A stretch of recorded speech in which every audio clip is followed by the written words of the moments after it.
Hello everyone, I hope you're doing well. Oh, and welcome to my channel. I'm trying something new than what I usually do for my videos, so I hope you enjoy it. Since October is around the corner, I'll be teaching you how to draw a pumpkin. I will be using Procreate, but you also can use any drawing program, as long as you have layers, select, transparency, color dodge, basically the standard stuff with a drawing program. I also will be having a Speedpaint at the end of my how-to to show you my progress and how I did it. Now that we have that out of the way, let's get started. To start with my outline, I'm using a reddish brown color to draw an oval for my base. Depending how big your pumpkin is, you might end up getting a circle or an oval, but the majority is going to be an oval. Then on your base, you're going to draw other ovals on top of it, making sure they overlap. For beginners, I would say start in the middle and then just kind of go around it as you go. You remember, you're going to have more of an odd number since the middle is kind of going to be more accentuated.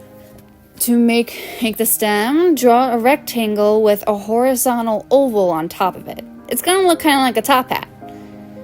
Now for the details and textures, in the inner part of the stem, draw 3 half lines on the top part, and on the bottom, you're going to draw 4 half lines. For the leaf of the pumpkin, you would first draw a heart on the left side of the stem.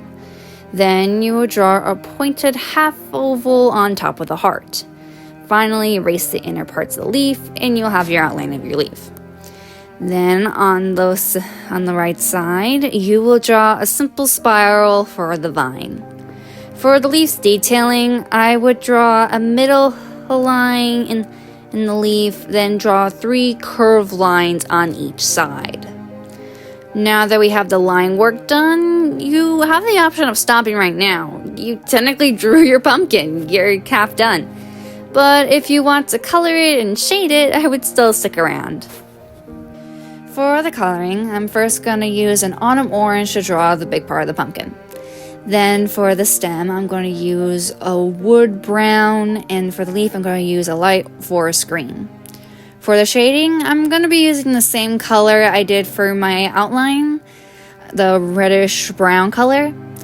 And I'm going to use the airbrush setting and shade the bottom inner part of the pumpkin along with the lines of the pumpkin to create more of a depth in the shadows. For the highlight, I used a light orange and drawed it on the upper parts of the pumpkin. This is when the layering effects kick in, because for the layer I used for my highlights, I marked it as color dodge and then put it at 15% with transparency. I wanted the highlight to show, but I didn't want it to be kind of in your face. That's why I kind of did it like that. For the stem, you're going to use the same color for what you use for your outline. For me, it was the reddish brown color again. Oh, brother.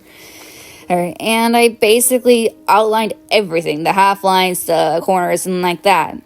For the leaf, I used the same color. It was the dark or forest green color I used. I forgot to mention that earlier. But I used that to kind of outline the veins of the leaf and also the bottom part of the leaf. I will admit I did add some black shading under the original shading for the stem because it didn't look right. It kind of just didn't look properly right. So I also did it right after I shaded the leaf, so sorry the picture looks a little weird. But after that, you would add the shadow under the pumpkin and you would be done. And this should be your end result. You can easily change the background color to basically whatever you want, but I chose purple for mine. But yeah, this is the end result. And now I'm going to be able to show you the speed paint, so this is what your process should kind of look like. I also wanted to say, this is just how I did my pumpkin. There are so many ways you can do your pumpkin. Heck, you could do it with ink and block, you can do it with pop art, you can even paint it. I don't know. For me, this is how I did it, my style, and like that.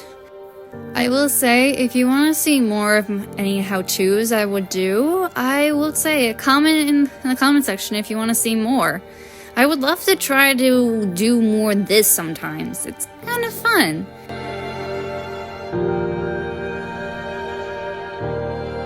Anyways, I hope you enjoyed watching the video, and if you want to see more, make sure to like and subscribe.